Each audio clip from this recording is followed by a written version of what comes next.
Hi, everyone. Welcome to Unfiltered Flow ELSC, the podcast dedicated to the progression of the fluid power and automation industries. I'm Meghann Cook, and today it is my pleasure to have Mr. Ron Holcomb on. Welcome, Ron. Greetings. Would you like to introduce yourself to all our peeps that watch? All the peeps. Ron Holcomb. Let me see, I'm working for Hydradyne started at Texhydraulics. I started at Hogan Fluid Power in 1991 and then went to Texhydraulics. And then Hydradyne bought Texhydraulics, and I don't remember the year. And now Applied Fluid Power has purchased a Hydradyne. So here I am. Still Long rocking and time. rolling. There's a lot of, you become an expert by doing things wrong. So I've become an expert over the years by finding out what don't work. Helps you figure out what does work. That, hopefully. So, Third how'd and you get fourth into class. fluid power, Ron? I was dairy farming and things weren't going well. We had a tornado and we lost 3 barns and a house. And I felt that God was pointing me in a different direction. So went back to school, got an associate's in fluid power. And then I wanted to move somewhere where they didn't have 9 months of snow. So left Wisconsin and drove to Texas. And we pulled into a diamond shamrock station and we had a snow shovel strapped on the roof. And the guy says, "What's that thing?" And I said, "Honey, we're home.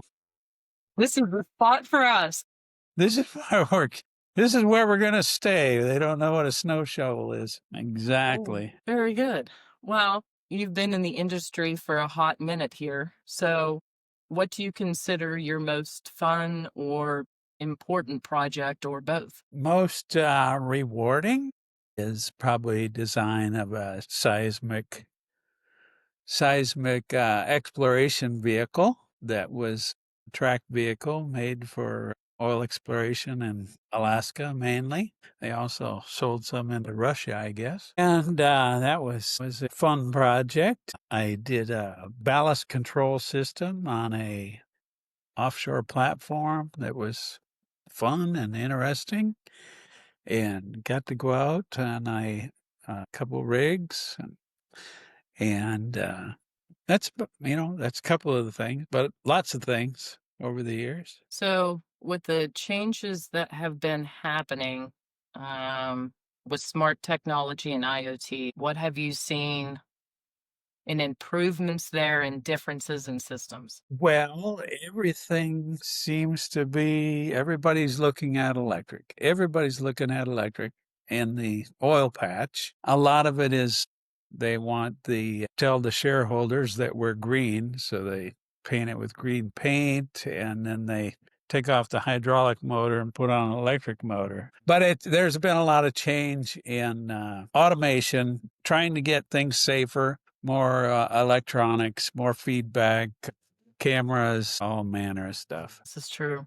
There's the past 5 years, even, there's been so many changes when it comes to that and integrating it into the existing systems. If you had any advice for people coming into the industry or people that are currently in the industry, what would you tell them as far as skills or areas of expertise or things to concentrate on to get ahead in the industry? Well, the big thing right now is AI, and AI does a lot of things. We're doing quite a bit with AI. There's in these huge cooling tower, need a tremendous amount of energy. So we're focusing on, they're doing a lot of gas turbines and reciprocating engine turbines or gas engines.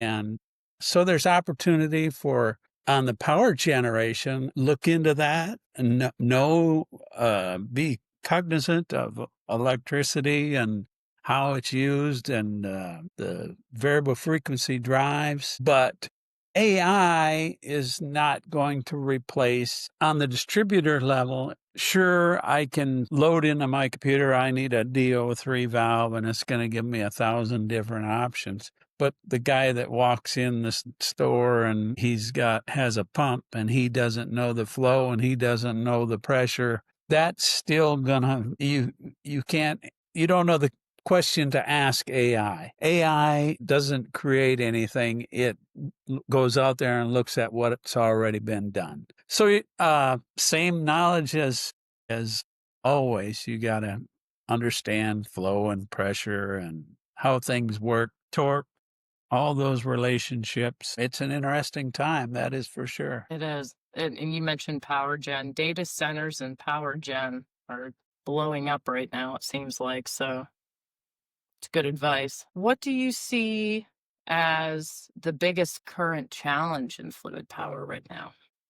Biggest challenge, I think there's a lot of it's being replaced with electric. It's still going to have its place in mobile equipment, but industrial is trying to move towards electric motors and electric cylinders and automation. If you can put in a robot that does the job of two men, well, it pays for itself. It works all weekend and doesn't go on strike and it doesn't take sick days. You need a hydraulic robot. That's what we need to work on. That's a good lead in. That's right up your alley.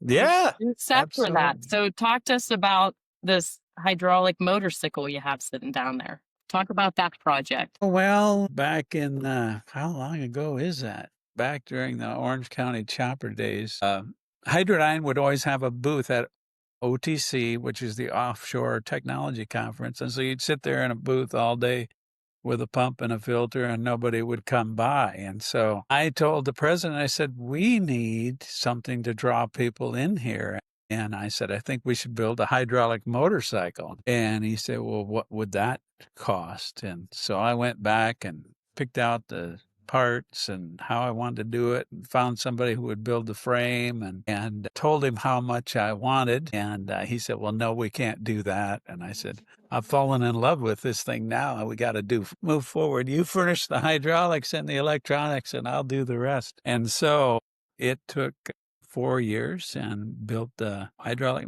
diesel motorcycle with a hydrostat on it and a radial piston motor. Would you like to see it? Yes. Let's You do it. would? Yes. Okay. We'll go on a field trip here. You can edit this part out, right? There's no reason to do that, is there? But yes, I don't know. I can. Go on a little field Oh, it's trip. still out in the lobby at the branch? Yes. Nice. Well, it's in the Parker store. See, that's my Beautiful. youngest daughter. Did you see it? I did. Did I have Very nice. Did I have the camera pointed properly? You did. Say hello, Henry. How you doing? Hi, Henry.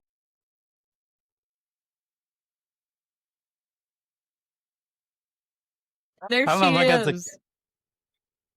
I don't know if I got the Beautiful. camera pointed correctly. You do. Beautiful. Yeah. How fast Trophies does and she go, everything. Ron? Well, I've driven it up to 65 and I got scared.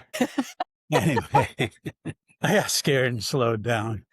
Anyway, Shoot, has anybody driven it since you took a first spin? yeah, a couple people have driven it. Really? Yeah, yeah.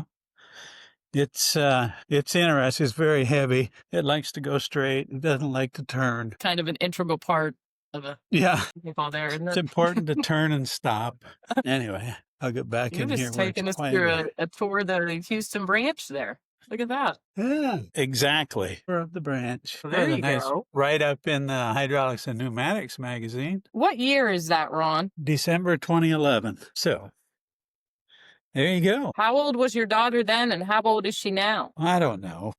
Yes, you do. You just don't want to Don't tell ask me. me age questions. I have to use a calculator to look up my own age. Good grief.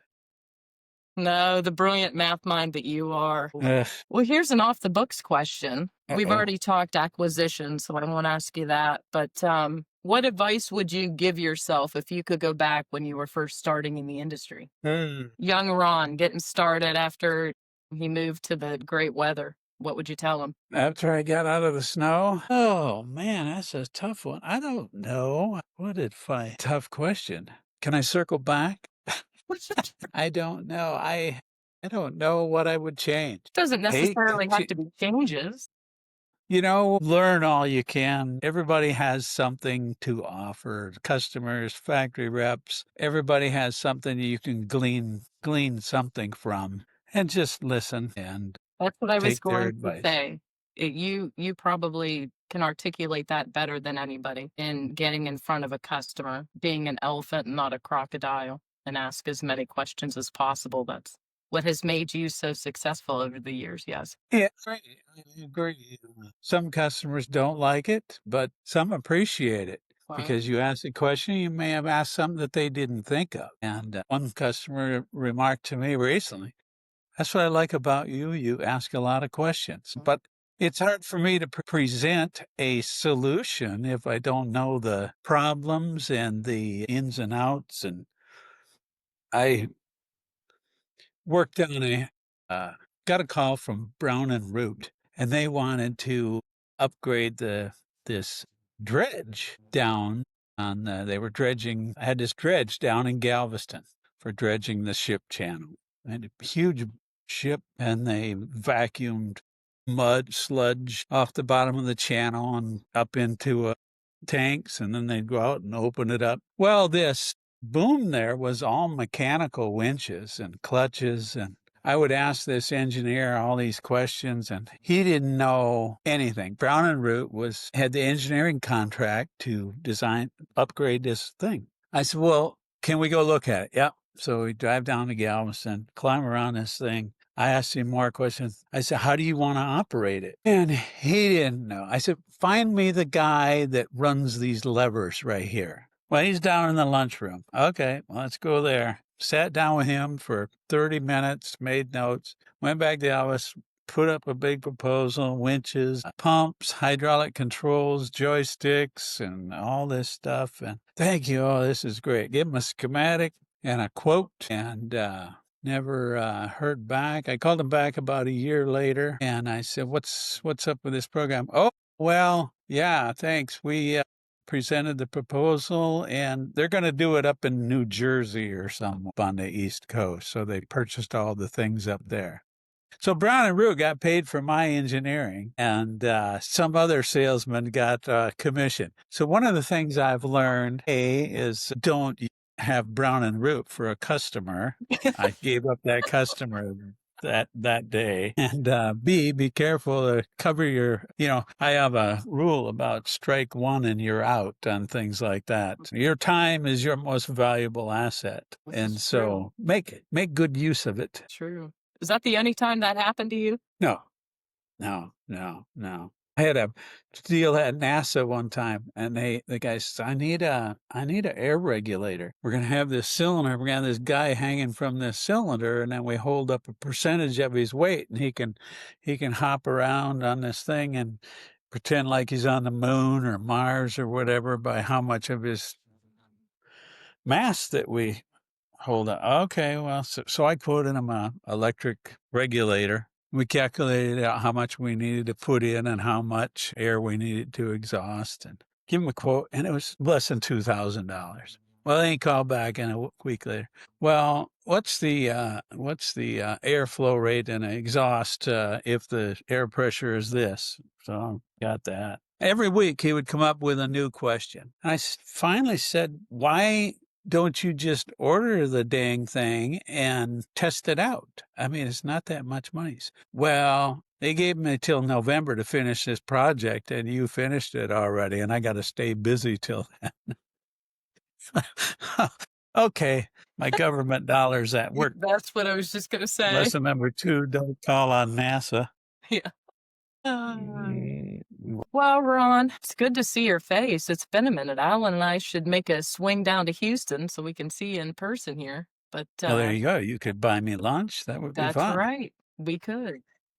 You could take us for a ride on your bike. Yeah, maybe one of my other toys. I'll take you to ride my horseless carriage. How about that? There you go. Yeah. Whatever works. But hey, appreciate your time today, Ron. I know you're busy. Good to see you. Keep up the good work. Well, we're doing our best here. All righty. All right, sir. Thanks for the time. I appreciate you. You bet. All Bye-bye. right. Bye.